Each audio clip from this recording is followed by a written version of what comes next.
is Norwich Confidential with your hosts, Dr. Ben Hong, Bonnie Hong, and Mr. Bob Farwell. Hi, good evening. I'm Bonnie Hong. And I'm Ben Hong. We have a guest this evening, and we want to thank you all for tuning in. Well, what are we going to talk about tonight, Bonnie? I think this is quite exciting. It is, and I think we'll get some really good information. If you have questions along the way this hour, please feel free to call in, and you're welcome to ask any of us, especially our guest, whatever question you may have. But tonight we're going to be talking about the economy and income inequality. It is being talked about more and more. We did briefly touch on it a few shows ago, but I think to set the groundwork for this, I should explain that the economy basically is really just a set of rules. The economy isn't something that just is money. It is actually a set of rules. It's your taxes, it's regulations, it's fees. Is that what that is? Well, it's talking about education. Oh, okay. But that's what the economy is basically made up of. So what has happened this last decade has been the worst decade for the American worker in a century. Workers have not suffered this much in the United States as much as they have in the last 10 years. And this is according to the Commerce Department's data. So just because history does show us we should be learning something from history, history shows that when you have this much income disparity, you have public rage. And that is usually directed toward someone. We've seen rage in this country now, blaming first the unions. Maybe around the 1970s, people began saying, you know, unions are what's causing the problem in the economy. They get too much money, in the public sector has to always compete with the union workers. That actually helped begin the destruction of unions in the U.S. Today, only 7% of private companies are unionized. Then we had rage against our immigrants. It's the immigrants who are taking all the jobs, they're taking our resources, and all of our problems were directed toward immigrants. Then we had the rage against the rich. The rich have everything and we have nothing. Then we had the rage against the poor. The poor are taking all the entitlements. They're using up all of the money the federal government has. They're the reason why we're in debt. And then lastly, we have rage against big government. We've got to cut the size of government. That's our big problem. When you cut government, you're cutting the services that you and I actually depend on. So, who is to blame for the situation we are in our economy today? Well, let me make my introduction also, because I represent the 1%. He does not, ladies and gentlemen, every time he does this. So someone has to defend. Wait a minute. No. This is exactly what happens. The American people have a delusion. There is not the have and the have-nots. There are the haves and the gonna-bes. And he believes he's going to be, so you don't pick on the rich. So we have a wonderful guest. Like I know that, but like Bonnie's introduction, she said that in the 1970s there was rage against the union, and then we go on and move on and move on. And now we have the rage against climate change and blame it on anyone. But right now the biggest arrow is pointed towards the 1%. So we're going to talk more about this, because I do have a few items that I'd like to bring out also. Okay. But before we go on to that, let's have our guest. I would like to introduce our guest, Associate Professor Philip Mayer. Mayer, yes. Philip Mayer. He is the Professor of Economics and Political Science at Three Rivers Community College, one of our own. Welcome. Well, it's nice to be here. Okay. So what do you, I think my introduction was factual. Very factual, yes. And in fact, the top 1%, just to put it in perspective, the top 1% earns $335,000. So if you really are in the top 1%, and I'm here for free, Ben, we got to talk after the show. They earn what? $335,000 a year. That's not the 1%. That's the top 10%. That's the top 1%. The 1% that owns more than. Yes. They have an annual income. Now, I'm not talking about assets. I'm talking about strictly annual income. Their annual income is $335,000 a year, approximately. And then you've got the top 0.1%, and then the top 100%. And most of those people have gains in the stock market. So as the stock market has been improving, it's really basically half the country can't benefit because they don't have any stocks or 401ks. That's one of the reasons for growing income inequality. And one of the reasons, another reason for it is... Well, slow that down and explain that a little more carefully. Why is the stock market the reason that the 1% has gained, or there has been more income inequality? Because they're the ones that are far more likely to own stocks, not just retirement accounts, but everyday things in their portfolio. They have millions of dollars worth of stocks. So as the stock market improves drastically, it's good for all of Americans, and I'm glad to see that the stock market's improving. But by and large, the people that are benefiting more are the people that own these stocks, and then we're talking about the top 1%. And as an added bonus, when they get their dividend checks, when they get their capital gains, they only pay either 15% or 20% in federal income taxes on that because of the capital gains tax, whereas if that money were considered wages, it will be taxed far higher. And that actually adds to the growing disparity because they're paying less in taxes, and so they can build. And of course, we also have intergenerational transfers of wealth as well, where people can leave wealth from one to another. And there's nothing wrong with that, absolutely. But again, that fosters income inequality. And Walt Disney himself, Walt Disney and Walt Disney's heirs, the people that benefited from Walt Disney, said, look, I don't mind paying the inheritance tax because I get to keep most of it.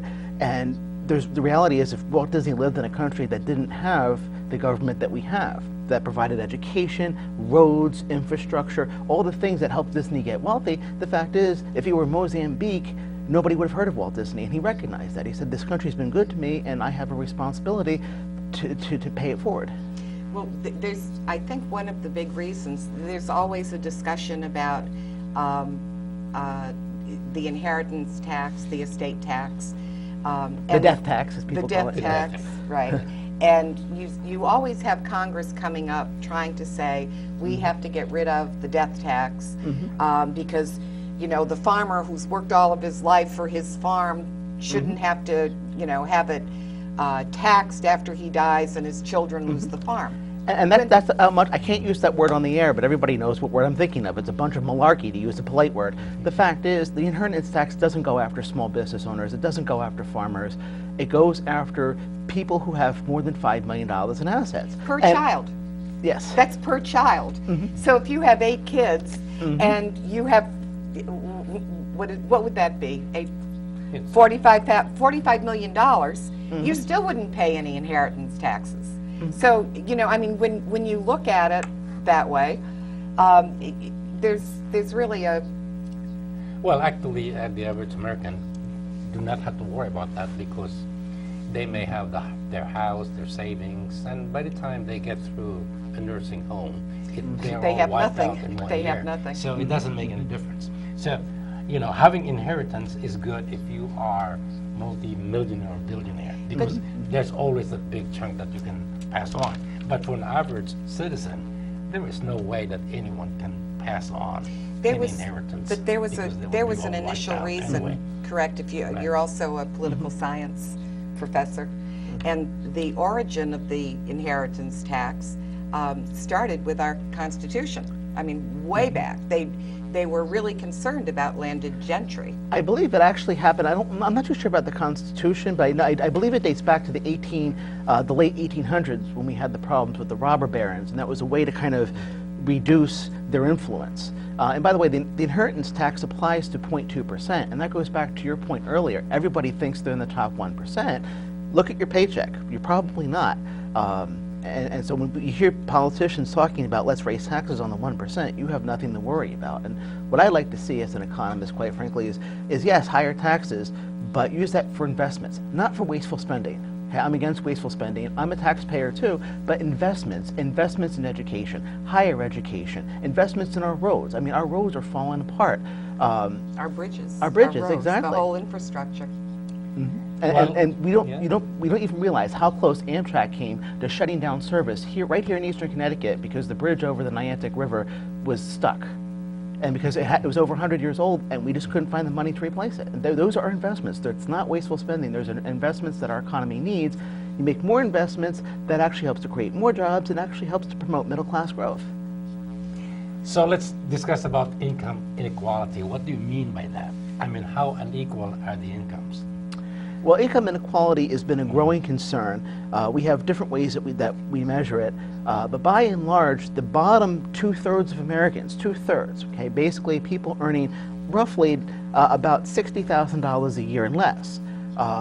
Those people have actually seen their paychecks either flatline or decrease by up to 10% based on the cost of living, and that's since 1970. So while their incomes are flatlining going down, the incomes for the top 1% have more than doubled since 1970. So what we see is the income gains going to the top 1%, bottom 2/3 getting left behind. One big reason why is that people who have skills get paid more. And you know what? I have no problems with that. That's the way it should be. Okay, Ben, would you become a doctor if you could earn the same salary as somebody who's a custodian? Well, I probably would volunteer. Probably not. So he would probably volunteer. Get paid. But anyways, let's move on, because you are talking about a group, basically a group of people that makes up the majority. I think that, like you said, the bottom 2/3. Well, I don't call that the bottom 2/3 because they are now the median income people that's down there. But the income of the upper, say, group of people, and they're becoming smaller and smaller because they're now practically hoarding all the money, and those are the ones that are CEOs of large companies that are getting something like $80 million a year for income or something Anywhere like that. from 40 to 80. So think how many salaries does that $80 million can give to, like you said, the bottom 2/3. And I'm thinking of how many vaccines can that $80 million a year buy? That's a very good point. And is that person earning $80 million a year more productive, like 1,000 times more productive than the worker that's earning $80,000 a year? And in Japan society has answered, and it has nothing to do with the government. The government of Japan is not involved in this at all. They, as a society, has said no. The CEO doesn't work 20, 30, 50 times more than the guy that's on the production floor. So the CEOs there only earn about 10 times more than the average worker. And people who actually went to high school in Japan can actually earn a middle-class lifestyle. And the income, there's very little income disparity between the bottom 50% and the top 50%. Yes, there's some, because you need income disparity in a society to encourage people to go to medical school, law school, to get the skills that society needs. But in Japan, there's very little poverty, and once people get work there, it's guaranteed for life. So, and that's nothing to do with the government. It's simply, as a society, they said, you know what, I don't need $1 million a year. I'll give it to the people on the bottom. One of the, when you really look to put it in terms of what the dollars really were, just before the 1970s, the average, the median income, not the, do I mean median? Median means half earn more, half earn less. Yes, the median, not the average. Okay. Average, I liked Robert Reich's example of what's the difference between the average income and the median, because Robert Reich is under 5 foot. Yeah. And he says as an example that, you know, Shaquille O'Neal is 6'1". So by average, I'm really 5'8" or whatever, you know. It's that's the difference between median and average. So the median income before the 1970s for that median was $48,000 for the typical male worker in the United States. The CEO at that time was making about $300,000, and that's not a great disparity. Which was about 20 times the average worker. Right. then when you now consider what it is today, the median income today it went down. It's like $38,000, and the CEO's median income is over 1.3 million or something, but it's Which over is 1 million. It's now 300 times the average worker's salary, even though I challenge anybody to present me evidence that the CEOs are 300 times more productive than the workers on the front line. You can't do it. And of course, CEOs can give themselves big raises, big bonuses. And what's happening is tax rates for the top have gone down. When Ronald Reagan took office, he promised to lower taxes. What people forget is that the top rate on the top wage earners was 70%, which quite frankly is ridiculous. Well, it's not really. But not. he lowered it down to 28, and it's 39.6 now. But what's happened, we can show the relationship between this, is that when the tax rates were higher, when they were 70%, when they were 90% after World War II, people at the top said, I'm not going to give myself a raise, why bother? It's going to be taxed away. What do you do with that? You use it to create jobs. You actually give your workers raises. And that actually did trickle down. When we saw this huge decrease in that top tax rate, that's when we saw people saying, you know what, I'm going to keep it for myself. And that's actually contributed greatly to this income disparity. Well, let me ask you the question. How did we allow that to happen, first of all? I mean, how did we allow Ronald Reagan to cut the tax rate? Because this is a good question that I'm going to ask you, because I do have some idea. How did we allow such things to happen? Whereas before, you are taxed at 70 or 80% if you earn that much. Now, you're only taxed so about 35 maybe percent or 28%. And it averages even lower when they have capital gains. It comes down to maybe 15, 14%. So how did we allow that to happen? Quite frankly, because back in the 1980s, and I'll be honest, in 1984 I voted for Ronald Reagan. Okay, of course I was in 4th grade at the time, that's my excuse. But I think Reagan was a good president overall, and I find it ironic that many of the people that love him now, the conservatives who love him now, hated him back in the 1980s because, God forbid, he worked with the Democrats to get things done. He was very bipartisan, very practical. But what happened in the 1980s, number one, we kind of didn't really want to worry. I mean, we got through the 1970s, and it was morning in America, and we didn't really want to think about the bad times again. The sun is up and it's never going to set again. But I think, quite frankly, a lot of people bought the Kool-Aid. And I think this idea that, oh yeah, we can lower taxes and get more government revenues. Well, by golly, please explain how that works. It doesn't. So the budget deficit started going up, and we didn't worry about it at the time, because the idea is we're not going to worry about it. We're getting the goods and services we need from the government. We're getting education. We're getting roads. We're not going to worry about this bubbling deficit. And then Bill Clinton started paying it down towards the end of his administration, and you're not going to believe this, but some economists worried that he actually paid it down too quickly. And then, of course, George W. Bush took office. We had more tax cuts, and then, again, the attitude during his administration was, well, okay, we can lower taxes and not worry about the deficit. Well, the time has come to pay the piper, and we can't afford to do that anymore. We need to start worrying about our national debt, which means in order for us to make these investments I talked about, investments in roads, investment in schools, they are investments. We can't just simply get the credit card out to pay for them. We need to pony up the cash and say, yes, these are investments, and that means that we need to actually pay taxes in order to support these investments. I do disagree somewhat with you in that, yes, the debt is really worrisome, but I think even more worrisome is the fact that we don't have jobs, and that the jobs that we do have are really poor jobs. Since this Great Recession has occurred, we've lost a great many jobs, and we've created some. But the jobs we lost were paying $19 to $31 an hour. The jobs that have been created since then are paying $9 to $12 an hour. That kind of disparity just continues to lower the middle class.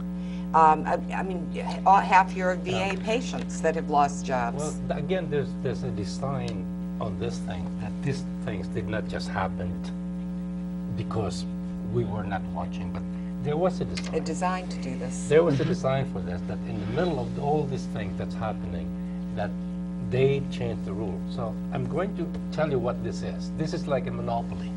And the monopoly, like you play the game, there's one rule set, and pretty soon the few handful of people that own the boardwalk will eventually take all the assets. Not only that, but if you look at it, what happened today, those few people, maybe 2 or 3 of them, will always change the rule and say, well, instead of paying me this much, I want to double that payment. So they keep on changing the rules, so much so the disparity between the two, the regular workers and the owners of those houses becomes more and more. And so much so that at the end, who wins? The Can only be handful one. of people, yes. The one who's got the money. But to tell you the truth, nobody won. Nobody You know won. why? Because the game is over. So they all died. All right, but So that is exactly what we're doing, buddy. Right now. it doesn't benefit the rich to not be able to have a healthy economy. They don't No, make a profit. You have to have a game. But actually, it does benefit them because Right. the middle class, the middle 2/3 of this country are the ones that keep this economy running. We're the ones that buy houses. We're the ones that buy cars. So if you're wealthy and you own stock in Toll Brothers, which builds houses, you own stock in General Motors or Ford or in Apple, your customers, the people that you depend on to give you those dividend checks, those people buying those products and giving you those dividend checks are actually middle class. So it's in everybody's interest, especially the wealthy, to have. You're talking to an audience that doesn't have stock. In Norwich, okay, our median income used to be 60,000. It's not anymore. Our median income in Norwich is now under 40,000. It's closer to 35. That's not, with that kind of an income, you cannot afford to buy a house. You cannot afford to send your children to school, and you certainly don't own stock. When you look at how much people actually have saved for retirement, I think it's really, you have those figures.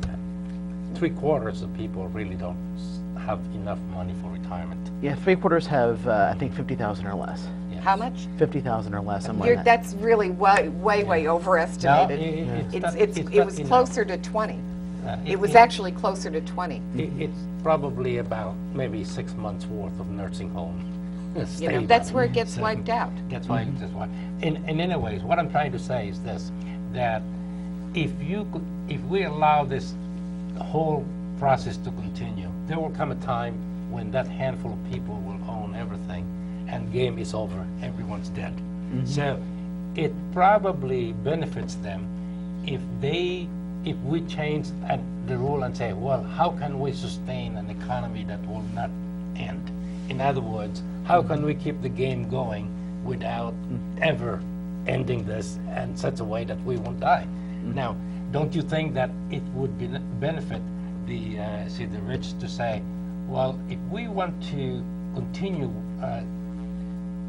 playing this game, let us make sure that we have a sustainability rule. So instead of changing the rule to our benefit, why don't we start changing the rule to the benefit of the median people that, like you said, who will buy the products and who will buy all the things that we put into the market, even though they are useless. But hey, that makes the economy roll, isn't it? And that actually would benefit the upper 1%. They see it as an expense, but it actually would wind up, again, being another investment. If you invest in the middle class, then that actually would help benefit everybody, including the top 1%. But right now, they're not investing it.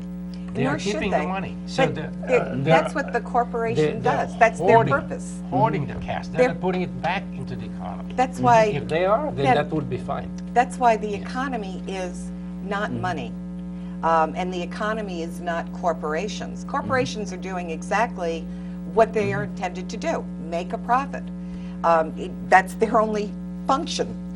So because the economy is only a set of rules, it's the political arm that has to change the rules. It's you and I that can actually put pressure on politicians to change those rules. The tax structure, to have the tax structure on top of everything else benefit only a few, is not democratic. A democracy cannot function in a country where influence can be bought. Well, let me explain to you why the fox is watching the chicken Watching the hen house. the hen house. Yes. Because you say, well, change the rules. The rule is said, yes, but that rule was actually put in through the influence of the rich people. That's correct. Every They rule bought that is it. changed, it benefits the rich people. No one is there to protect the lower income people. So any time that there's a rule change, it always benefits the rich people. So it's time that we make this, reverse this thing, except that we can't, because the people who make the rules are already been bought by the rich people. That's why they are there. Well, but we still do live in a democracy, hopefully. And I think it's not just taxes. I think, as I was saying, I'm not as concerned. Yes, the debt is worrisome, but we've had bigger debts in this country before. We had it to the point where, after World War II, was probably the biggest debt. Yes, it was as a percentage of our economy, it was actually a little bit higher. I think 102. We're at about 80, 85 if you look at what we call the public debt. And what we did, by the way, is because we said that this is shared sacrifice, everybody has to help pay for World War II. The top tax rate was 90%. Right. And we paid those bonds off very quickly. The people who held the bonds, by and large, were middle class. They cashed them out, bought their homes in Levittown, bought their cars, and even though everybody expected another Great Depression after the war ended, the reality is that when people cashed their bonds in and they bought their homes, they bought in Levittown and the other towns in suburbia, they bought their cars, that actually helped improve the quality of life for Well, it was millions also and more millions of than Americans. it was more than just the bonds. It was the work programs that the government Yes. deliberately instituted. And low So- interest rates for GIs. Right. So we had higher education, more people going to school For free. For free. Plus,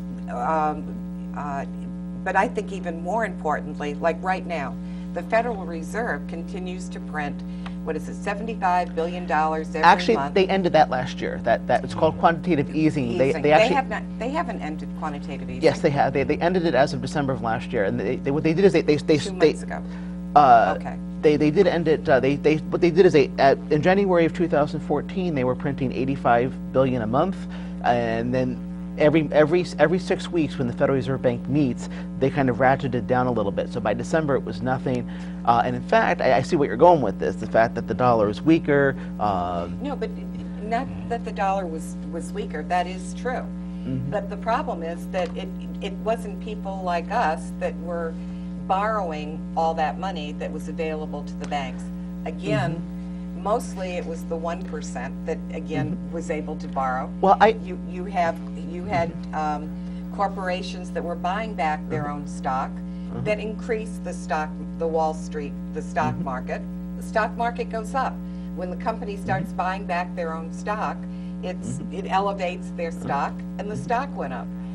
But part of my point was, if Wall Street the Federal Reserve has tried very hard over these years through quantitative easing to hold the economy up, not to let us get into a depression. And quite frankly, in the absence of leadership from Washington, and this is both parties, this is the Democrats, this is the Republicans, they've done nothing but during the past 5 years but bicker and fight, and at the expense of the American people. And I think they both deserve to be taken to the woodshed for that.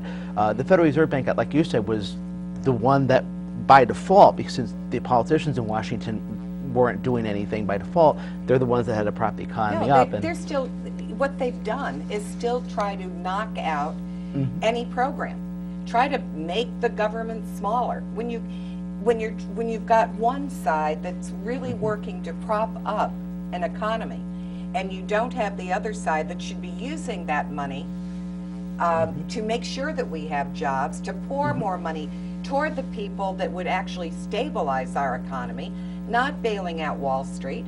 Half of that, all that money went to bail out Wall Street with no consequence to them for everything that happened with the failure of the banks.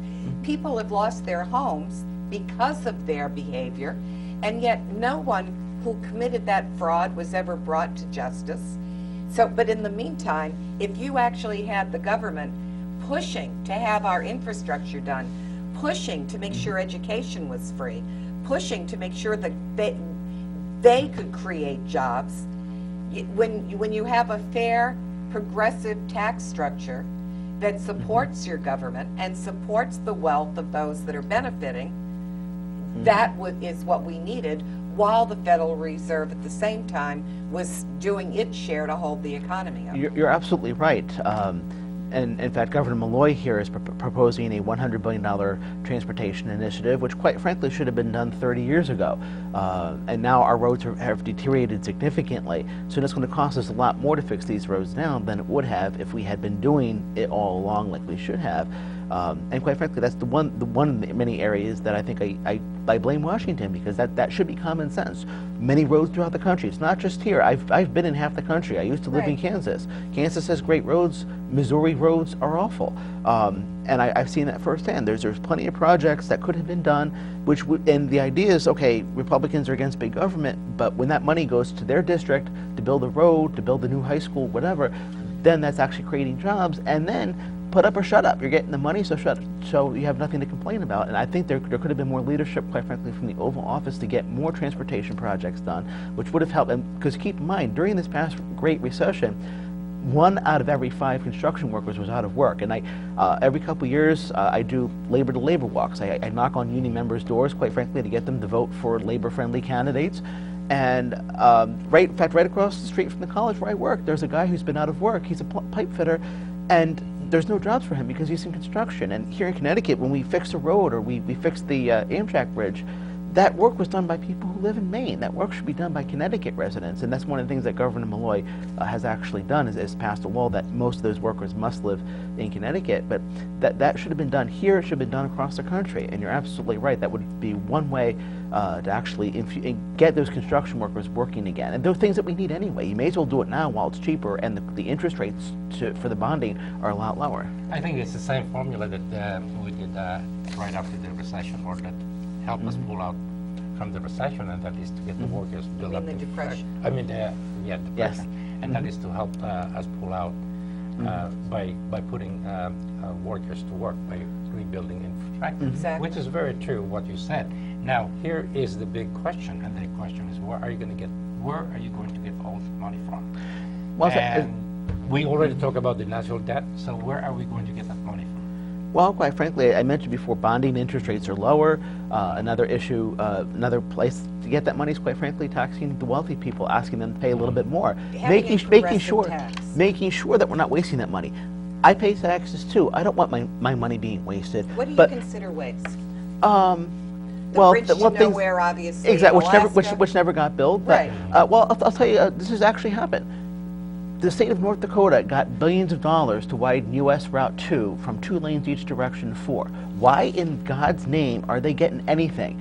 U.S. Route 2 gets 3 cars per day. They got money to widen it because of politics. In the meantime, here in Connecticut, in fact, the story was in the Norwich Bulletin just a couple weeks ago. Here in Connecticut, our federal funding for transportation has gone way down. They're giving North Dakota more, Connecticut less.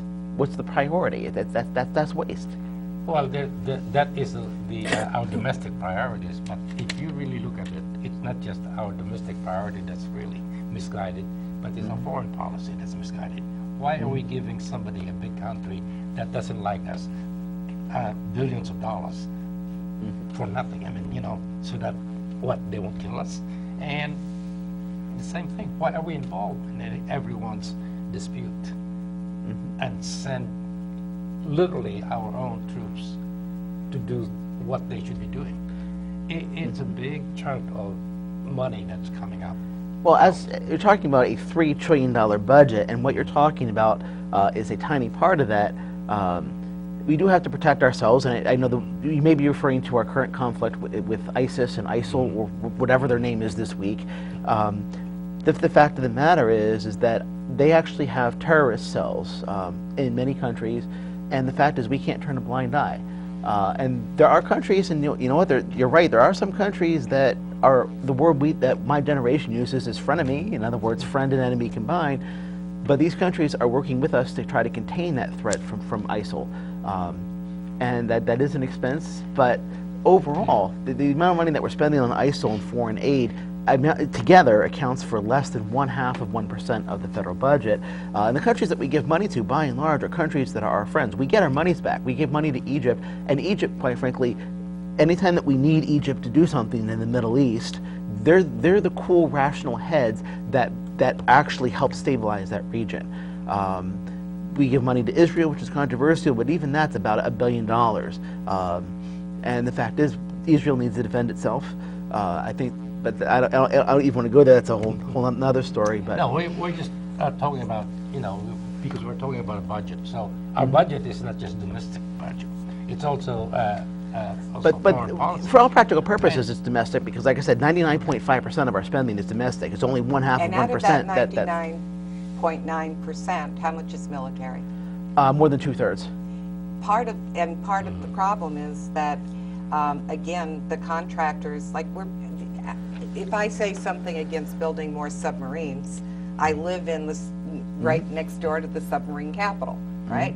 So when you know how many people their jobs depend on EB, well, the truth is the Navy didn't want those submarines. You had this big push to make sure that they were built, and they were built here, because government contractors are very smart. They make sure that they have, this is not the only plant for General Dynamics. General Dynamics has some type of operation in over 20 states. It's not just, they are government contractors, and when you can impact 20 states by the military budget, how are you going to get, those 20 states to say, wait a minute, my district depends on these jobs. We have to give them their money. Well, you're absolutely right. In fact, the defense has installations in all 50 states.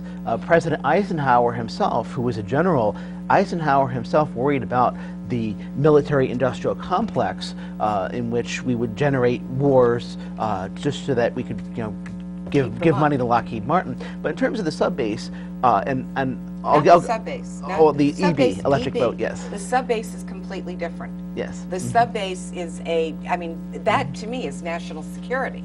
You don't get rid of our own bases in our own country. We could get rid of them in, how many countries are we in? 80? But most of those countries are actually paying us to be there. So they do not pay. The amount that we still have to pay to be there is substantial. The amount of jobs that we provide to each of those countries, because those bases are there, more than make up for the small amount that's given to the United States to have the base there. And in some cases, we have to pay them because it's rent. Well, especially, like as I mentioned before, Al-Qaeda, which everybody has forgotten about because they've been replaced. Even Al-Qaeda thinks the people from ISIS/ISIL are crazy. But Al-Qaeda is in 60 countries throughout the world, so it behooves us to have a presence for strategic reasons. And perhaps there are some bases that could be closed, and we should look at that, absolutely.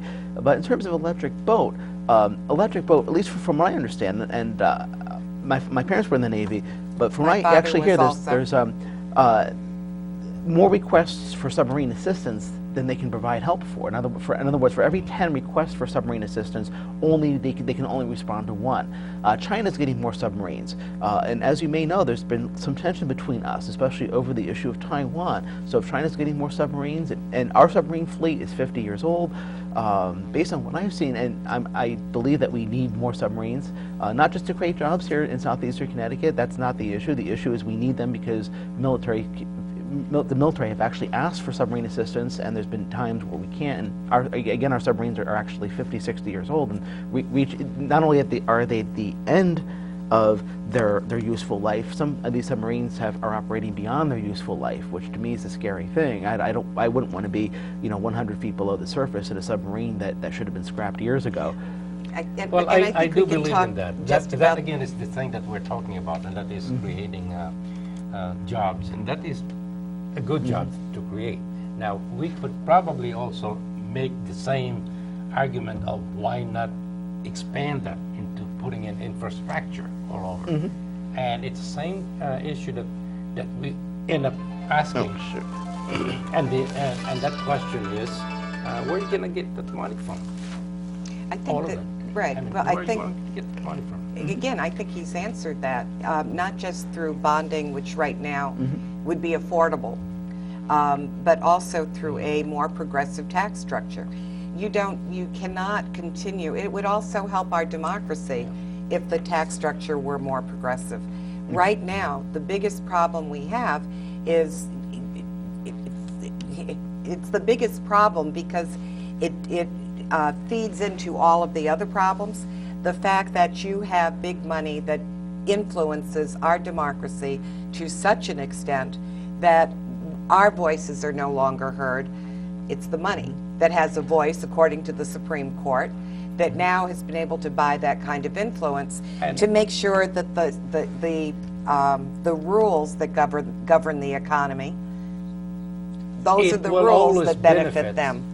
So that's what I'm saying, that if they're going to continue using that rule, eventually the game is going to be over. Right. So what we people need don't- really is a rule that will reverse that trend so we can sustain this movement for a long, long time. Right, And there are but you- several things that we could do to do that. Like what? Primarily. Well, there are several things that you could do. There's something like, I mean, how many $1 trillion that's stashed by, our major international companies that are American companies that are in foreign lands, that they don't bring those cash in to create jobs or to create And factories. that would create about 1.5 million jobs if we lowered our corporate tax rate, because that's the highest in the world. But Yes. but told companies no more of this nonsense of taking your jobs to other countries, taking your profits to other countries. You got to keep, if their profits are earned in America, don't take them to the Cayman Islands. You got to keep them in America, pay taxes in America. And our corporate tax rate is 40%. Europe's is at 25%. Canada, our neighbor to the north, is 15%. And we're all talking about socialist countries that have much higher tax rates than we have. India just lowered their corporate tax rates from 30 to 25 to be more competitive and create jobs. But How like I said, many of those corporations actually pay that corporate tax? That's- How many? that's a very- because they don't pay it. It looks great on paper, but almost every one. You look at the corporations that have come into Connecticut. They get the immediate tax breaks to be here, so they don't even pay tax. By the time they have outlived that period of time, they're out of the state. And even then, you have so many loopholes in those tax structures that the corporations are not paying not even a 20% tax. Oh, you're back. right. And I think that's sickening, and that's if we do lower the corporate tax rate, and there are many corporations like CVS, just up the road in Woonsocket. CVS pays 1/3 of their profits in taxes. They do the right thing, and yet other companies don't pay a dime. In fact, General Electric, they earn a profit, and yet they got a rebate check from the government. They didn't pay anything in taxes. They got $1 billion rebate check. I mean, whoever. GM, another one. General Motors. Microsoft, of course. Microsoft, Apple, and Apple.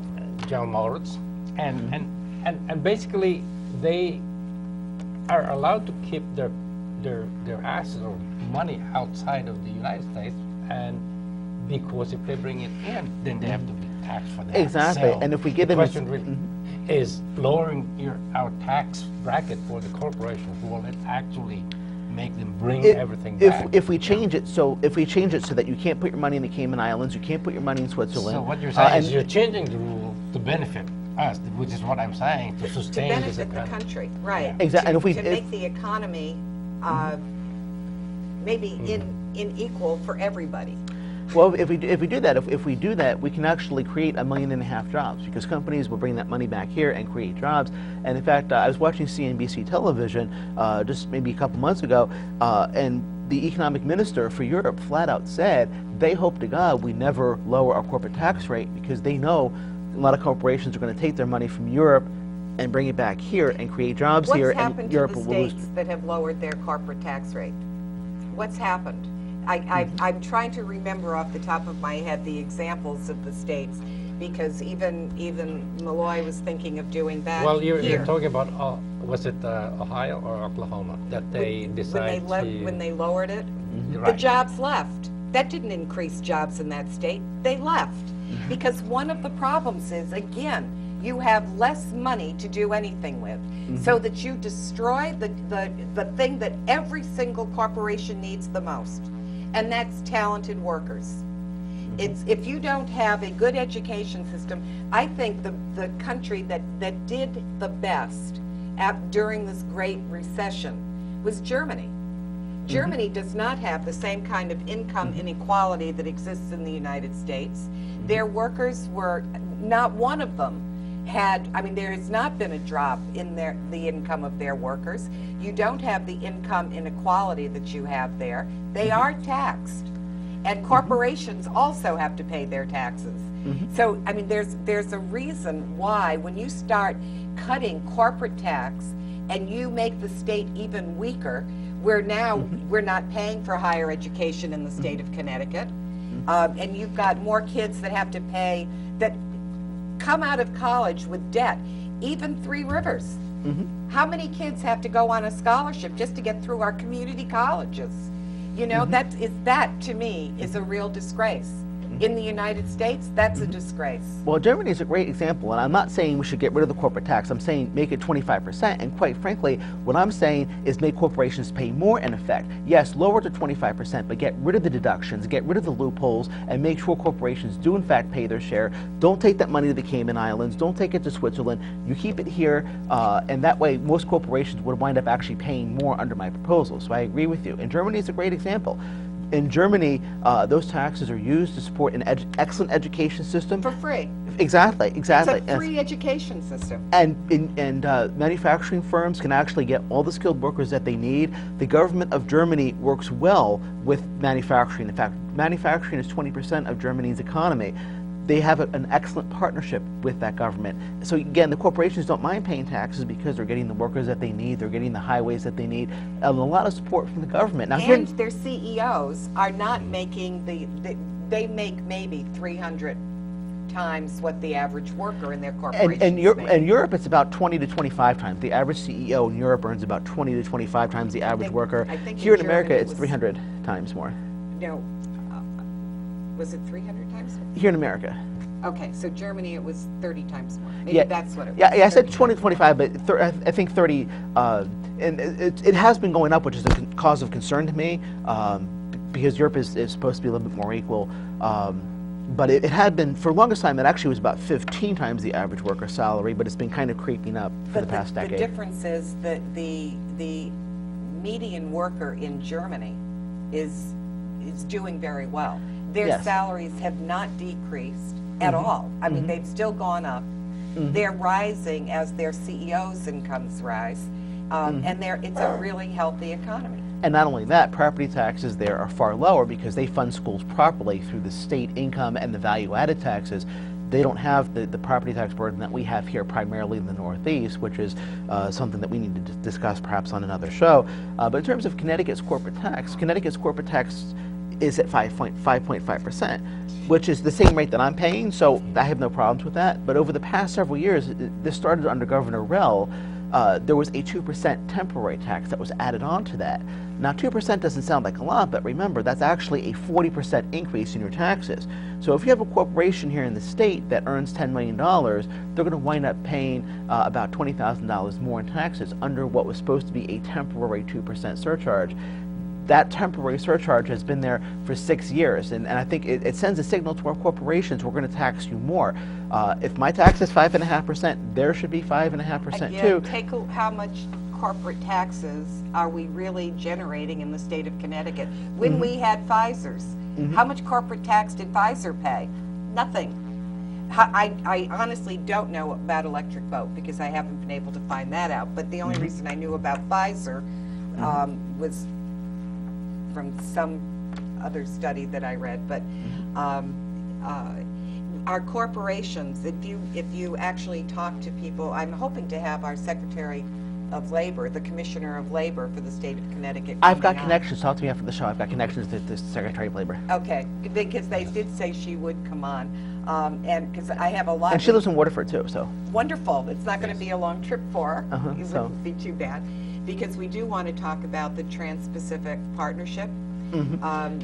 We know that from the information from the Department of Labor, in Connecticut that NAFTA did impact us. We lost corporations and we lost jobs in Connecticut because of NAFTA.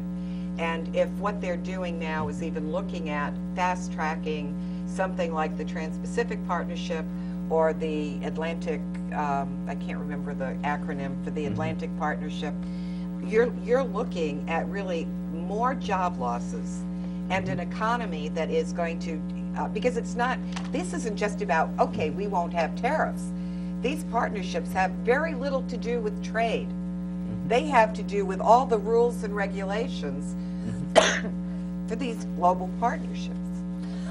And I agree with you that that's going to make sure that more of our jobs go to other countries, and that's something that we, and it scares me that people want to bypass our Constitution. Our Constitution says these kinds of free trade agreements should be voted on by Congress, and as dysfunctional as Congress is, nonetheless, there's a reason why we want Congress voting on this, is to make sure that the views of the American people, the people that would be affected by this, can be heard.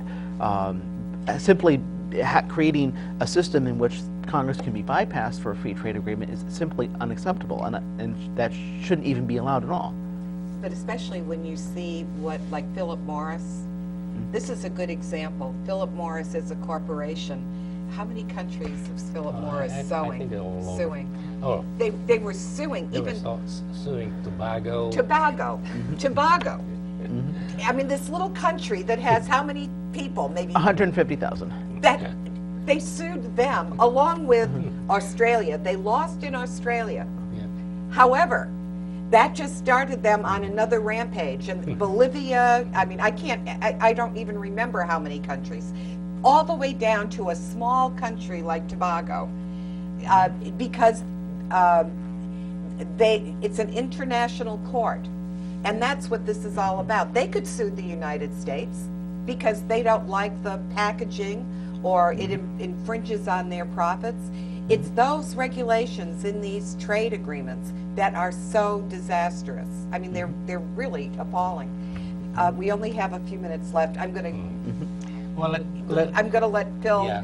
please. Phil can give us his If you want to do a summary solution. you're going to have to come back. Well, absolutely, I'd love to. One of the things I would love to see as both an economist and a taxpayer is proof that we're getting our money back from the various corporate loopholes that you've mentioned. That Governor Malloy has a program giving tax incentives to companies that come in here to the state and create jobs, and I'm talking about like $100 million per company. It's cost the state a lot of money.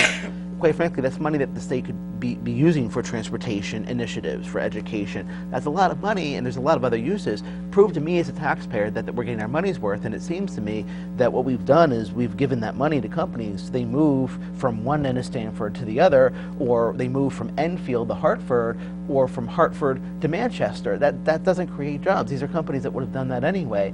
And so prove to me as a taxpayer I'm getting my money's worth. Okay. Both, we do want to thank you for being our guest this evening. As a quick note, you can, if you know someone that wasn't able to tune in to the live show tonight, it will be on our Facebook page, Norwich Confidential, probably by noon tomorrow. So you can have them kind of take a look at it there, spread the word. Also, next week, because the studio will be closed, we're going to have a special video that some of you may have seen. It was with Robert Reich, who has just, I believe his movie Inequality for All came out last year. You're playing it somewhere, aren't you? At my church in Rhode Island, but we still haven't set a date for that yet. Oh, okay. Hopefully you will let us know so we can advertise for it, because I think the movie, it said it was in theaters last year. Of course, none of the Norwich theaters or surrounding area theaters ever received the movie. They never thought it might be of interest. But we will have a video with Robert Reich speaking with Bill Moyer, talking about both the movie Inequality for All and his view of, he does have an incredible background. He has been a labor secretary. He's been involved with administrations of both Democrats and Republicans. His view of the economy is simple to understand. Even I can understand it. It's put in terms where someone who's not an economist. I know you can read the books, Phil, but I have difficulty understanding it. So he just makes it very simple, and I hope you will tune in next week and really get a very clear, entertaining view of the economy. So, Ben, it's all yours. You can say goodnight. Well, good night. No, no. I didn't get much chance to say my thing. I actually only brought 2 pieces of paper, and there happens to be songs. So anyways, I was just going to tell Bonnie that one of the things that she probably put out here are ideas are basically government support. Now, there may be a yes and no to that, but right the way it is, she may be right, of course. Government support really is supporting the rich making more money. So I think someone has to really speak up for the country and say, hey, listen, let's make this infrastructure. Let us put our investment and education into this, because we are going to make a different future. Because right now we're all going to go down, and it doesn't matter whether you're rich or whether you're poor. Game is over. Everyone dies. Game will be over. So thank you for joining us tonight, and we will see you in 2 weeks.